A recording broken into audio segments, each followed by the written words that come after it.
جو غلام رسول ہو، یہ کیسے ممکن ہے کہ وہ غلام آل رسول نہ ہو؟ وہ تو حضور سے پیار کرتا ہے، حضور کے صحابہ سے بھی پیار کرتا ہے، اور آل رسول سے بھی پیار کرتا ہے۔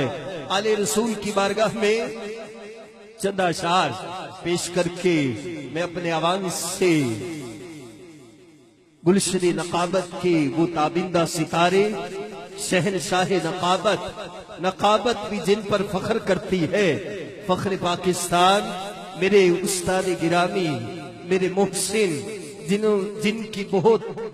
زیادہ محبتیں اور شفقتیں میرے ساتھ ہیں، اللہ رب العزت صاحبزادہ تسلیم احمد صابری صاحب کو درازی عمر بالخیر عطا فرمائے، اور یہ عشق رسول، یہ محبت رسول اللہ رب العزت ہماری نسلوں میں منتقل فرما دے۔ بس آل رسول کا ذکر کرنا ہے، اور سید زادے کا لکھا ہوا کلام، جس کو آل نبی کا غلام ہونے پر فخر ہو، وہ اپنی نسبت پر ناز کرتے ہوئے ہاتھوں کو بلند کر کے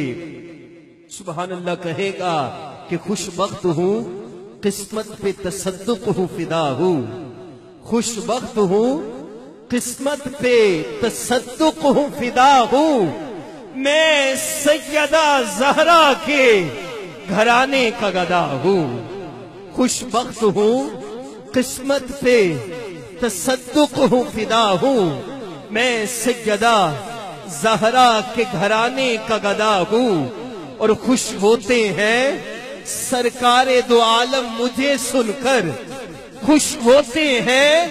سرکار دو عالم مجھے سن کر، جب آپ کے گھر والوں کی میں کرتا ثنا ہوں، جب آپ کے گھر والوں کی میں کرتا ثنا ہوں، اور ناصر یہ سعادت مجھے بخشی ہے خدا نے، ناصر یہ سعادت مجھے بخشی ہے خدا نے، میں آل محمد کا صدا مدح سرا ہوں، ناصر یہ سعادت مجھے بخشی ہے خدا نے،